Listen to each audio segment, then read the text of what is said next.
नमस्कार दोस्तों, पीसीएस मेडिजी में आपका स्वागत है। दोस्तों, हम लोग पढ़ रहे थे इकोलॉजी या एनवायरनमेंट और इसमें काफ़ी इंपॉर्टेंट चैप्टर हमने पढ़ लिए हैं।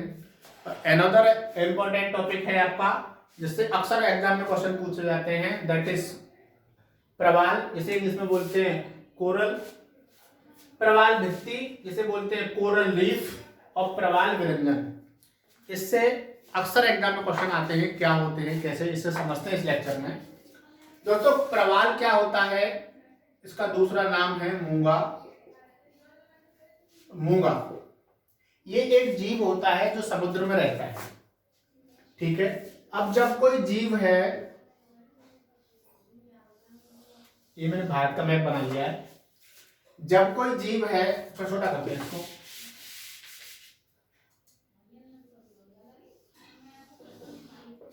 जब कोई जीव है समुद्र में रहता है तो किसी भी जीव के लिए हमने इकोसिस्टम में पढ़ा था कि क्या चाहिए उसको, ऑक्सीजन भी चाहिए और प्रकाश की ऊर्जा भी चाहिए। तो समुद्र में रहेगा, जैसे ये भारत है, इधर अंडमान निकोबार, सॉरी, इधर बंगाल की खाड़ी है, इधर अरब सागर है, ये इधर समुद्र है, इधर समुद्र है, नीचे हिंद महासागर, ये समुद्र है। तो कोई भी जीव है, जैसे मूंगा है, ये समुद्र में रहता है। तो समुद्र में रहेगा तो उसे क्या चाहिए? ऑक्सीजन चाहिए और आपका लाइट भी चाहिए।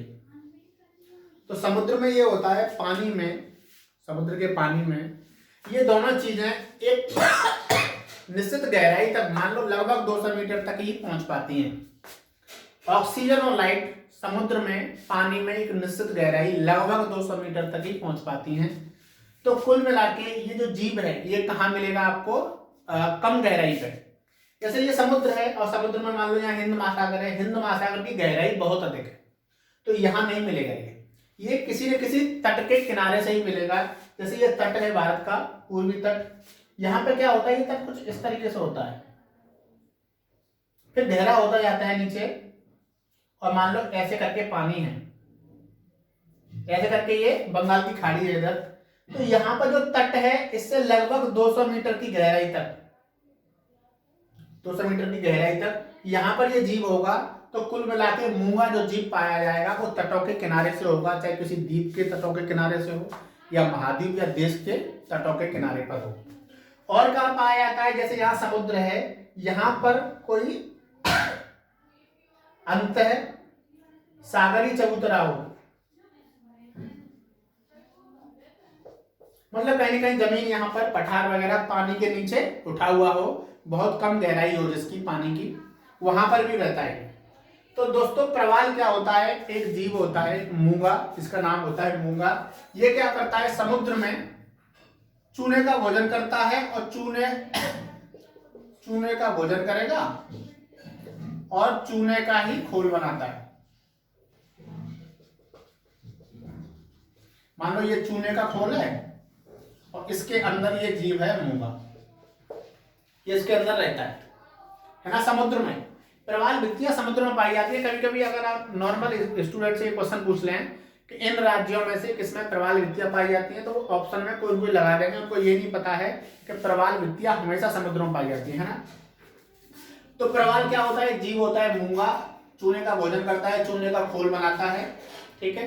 अब क्वेश्चन ये आता है कि इसके जीने के लिए कौन कौन सी, जब ये जीव मर जाता है, मान लो ये खोल है और इसके अंदर मूंगा है, ये जीव मर जाएगा तो ये खोल के ऊपर एक और मूंगा आ जाएगा, वो भी मर जाएगा। तो इस तरीके से ये एक चट्टान बनती जाती है, एक के ऊपर एक, डेड बॉडी के ऊपर डेड बॉडी, डेड बॉडी के ऊपर डेड बॉडीज, और फिर जो इस तरीके की चट्टान बन जाएगी, ये दीवार बन जाएगी, इसे बोलते हैं प्रवाल भित्ति। इसको क्या बोलेंगे? प्रवाल भित्ति। तो प्रवाल भित्तियां वही बनेंगी जहां पर ये जीव मूंगा पाया जाएगा। तो ये मूंगा जीव कहाँ पाया जाता है? भारत के संदर्भ में बात करें अगर, तो भारत में ये प्रवाल या प्रवाल भित्ति कहाँ पाई जाएंगी? एक तो यहाँ अंडमान निकोबार, सबसे अधिक अंडमान निकोबार, ठीक है, यहाँ मन्नार की खाड़ी, और यहाँ पर है ये कच्छ और ये लक्षद्वीप। इससे इतना समझ में आ गया कि ये समुद्र तटों के किनारे ये मूंगा जीव पाया जाता है, वहीं पर प्रवाल भित्तियां पाई जाती है ना। तो ये मूंगा जीव के लिए आता है कि इसके जीवन यापन के लिए कौन कौन सी परिस्थिति आवश्यक है। तो पहला तो क्या होना चाहिए कि उष्णकटिबंधीय सागर होना चाहिए, मतलब 30 डिग्री नॉर्थ से लेके 30 डिग्री साउथ। जैसे अगर मैं ये पृथ्वी है, ये भूमध्य रेखा है, तो यहां से 30 डिग्री नॉर्थ 30 डिग्री साउथ, यहां जो समुद्र है और यहां पर जो तटीय क्षेत्र होंगे, द्वीप या महाद्वीपों के तटीय क्षेत्र, वहां पर ये प्रवाल भित्तियां पाई जाएंगी या प्रवाल पाए जाएंगे। तो क्वेश्चन ये आता है कि प्रवाल भित्तियां कहां पाई जाती हैं, तो इस क्षेत्र में उष्णकटिबंधीय सागर होंगे वहां पर। दूसरी, कम गहराई होनी चाहिए। ये जीव तभी पाया जाएगा तो प्रकाश और ऑक्सीजन कम गहराई में पहुंच पाएंगी, लगभग 60 से 77 मीटर। ये याद नहीं करना केवल कम गहराई। तीसरा होता है अवसाद रहित पानी। ऐसा भी नहीं कि बिल्कुल स्वच्छ हो, ऐसा भी नहीं कि पूरे अवसाद नहीं हो, है ना। अवसाद रहित पानी, ठीक है। ये कंडीशन मुख्य रूप से होनी चाहिए मूंगे के विकास के लिए। तो क्वेश्चन आता है मूंगे इनमें से कहां पाए जाएंगे, तो ये क्वेश्चन ऑप्शन में आते हैं। तो मूंगा वही पाया जाता है जहां महासागरीय धाराएं आती हैं, वहां इस जीव के लिए खाने के लिए और भी चीजें आ जाती हैं, जिन्हें बोलते हैं जैसे प्लैंकटन वगैरह बोलते हैं, समुद्र में जो जीव जंतु होते हैं उनको। तो ये जरूरी है मूंगे के लिए कि पानी गर्म हो, लगभग 20-21 डिग्री टेम्परेचर हो, वहीं पर ये जीव पाया जाएगा। कम गहराई का पानी हो। तो भारत में कहाँ कहाँ है, अंडमान निकोबार, मन्नार की खाड़ी, कच्छ और लक्षद्वीप। ये विशेष तरीके से याद रखें, प्रवाल भित्तियां भारत में कहाँ कहाँ पाई जाती है ना। तीनों कंडीशन याद रखें प्रवाल की। अब प्रवाल भित्तियां मतलब 3 प्रकार की होती हैं। एक तो होती है तटीय प्रवाल भित्ति और एक होती है अवरोध प्रवाल भित्ति। तटीय को बोलते हैं फ्रिंजिंग, इसको बोलते हैं बैरियर रीफ, और एक होती है वलयाकार, ठीक है। इसको फ्रिंजिंग, इस बैरियर इसकी लिए याद रखना जरूर। तीनों तटों के सहारे होती हैं। तो क्या होगा, जैसे तटीय प्रवाल भित्ति क्या है, जैसे ये तट है समुद्र का, यहां पर ऐसे करके पानी है और ये कोई तट के किनारे से प्रवाल भित्ति बन जाए तो उसे बोलेंगे तटीय प्रवाल भित्ति। तो मन्नार की खाड़ी में, कच्छ में, यहाँ पर क्या है, तटीय प्रवाल भित्ति है। अवरोध प्रवाल भित्ति बोलते हैं तट के समानांतर ऐसे बने तो उसे बोलते हैं अवरोध प्रवाल भित्ति। जैसे ऑस्ट्रेलिया में क्या है, मान लो ये ऑस्ट्रेलिया देश मैंने बना दिया। ऑस्ट्रेलिया में ये उत्तरी पूर्वी तट है, तो यहाँ एक प्रवाल भित्ति है ग्रेट बैरियर रीफ।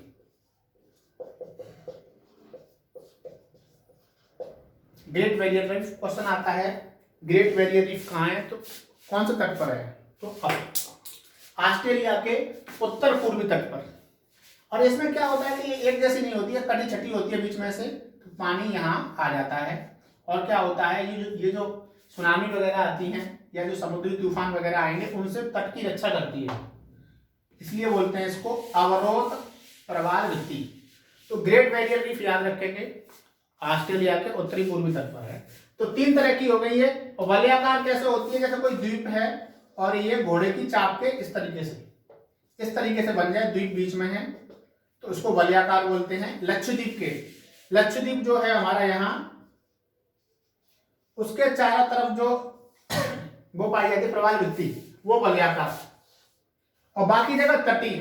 बैरियर कम है भारत में, तो भारत में सबसे अधिक प्रवाल भित्ति कहाँ पाई जाती है, अंडमान निकोबार, कच्छ द्वीप, सबसे ज्यादा अंडमान निकोबार, बाद में मन्नार की खाड़ी, लक्षद्वीप और कच्छ, 4 जगह ये प्रवाल भित्ति पाई जाती हैं। अब पढ़ते हैं प्रवाल व्यंजन। प्रवाल व्यंजन क्या होता है, जैसे मान लो ये है चूने का खोल, इसमें ये जीव है प्रवाल, तो इसके शरीर पर यहां पर एक सेल पाई जाती, वो सॉरी शैवाल पाया जाता है जिसका नाम है जूजेंथिली।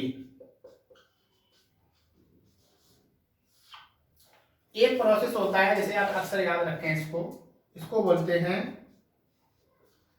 सहजीविता, इंग्लिश में बोलते हैं सिम्बायोसिस। इसमें क्या होता है, लिविंग टुगेदर, इसका मतलब होता है साथ साथ रहना। जैसे क्वेश्चन आता है लाइकेन, लाइकेन में क्या होता है, कवक और शैवाल साथ साथ रहते हैं, उसको बोलते हैं लाइकेन।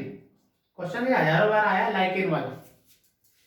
मान लो क्या होता है, इसमें क्या होता है कि ये जो शैवाल है जूजंथली, इस शैवाल को चाहिए, जड़ों में क्या चाहिए इसको, खनिज और जल, इसको ये प्रवाल देता है खनिज और जल को, और ऊपर से प्रकाश लेके ये खाना बना लेता है, खाना इसको देता है। एक साथ रहने का मतलब कुछ काम तेरे मैं करूंगा और कुछ काम मेरे तू करना, तभी एक साथ रह पाएंगे।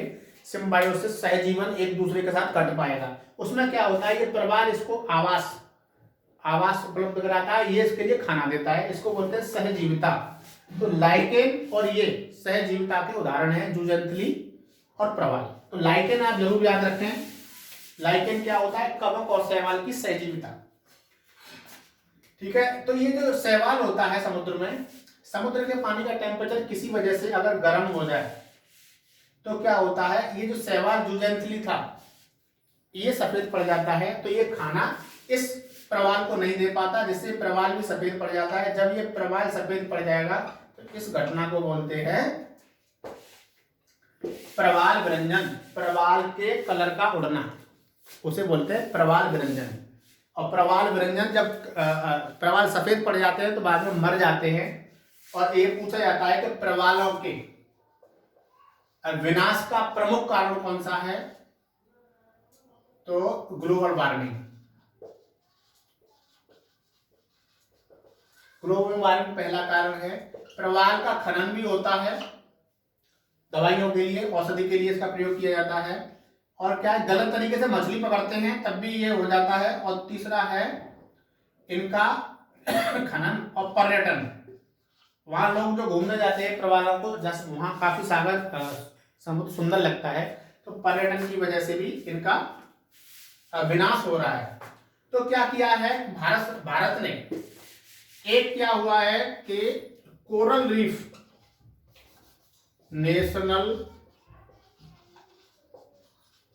कोरल रीफ रिसर्च इंस्टीट्यूट बनाया है पोर्ट ब्लेयर में। इसे याद रखें कि ये अंडमान निकोबार की राजधानी पोर्ट ब्लेयर में एक रिसर्च इंस्टीट्यूट है, कोरल रीफ है। नेशनल राष्ट्रीय प्रवाल भित्ति अनुसंधान संस्थान आपका पोर्ट ब्लेयर में है, जहां पर इसका अनुसंधान होता है। ठीक है दोस्तों, तो प्रवाल क्या होता है, प्रवाल भित्तियां कहाँ हैं, ग्रेट बैरियर रीफ कहाँ है, और भारत में कहाँ कहाँ प्रवाल हैं, प्रवाल भित्तियां हैं, तो 4 जगह अंडमान निकोबार के चारों तरफ, मन्नार की खाड़ी, कच्छ और लक्षद्वीप। प्रवाल विरंजन होता है प्रवाल का सफेद हो जाना, और उसके बाद जब मर जाता है तो उसे बोलते हैं प्रवाल विनाश। और प्रवाल विनाश सबसे ज्यादा हिंद महासागर में हुआ है। कारण है उसका माना जाता है, एक तो ये सबसे ग्लोबल वार्मिंग की वजह से समुद्र का टेम्परेचर बढ़ता है पानी का, और फाइनली ये प्रवाल मर जाते हैं। और एल निनो वगैरह भी कारण है, तो मेन कारण है प्रवालों के विनाश का, वो है ग्लोबल वार्मिंग। दोस्तों आई होप ये चीज समझ में आई होंगी। यहाँ से अक्सर क्वेश्चन पूछे जाते हैं, जरूर याद रखें। Thanks for watching.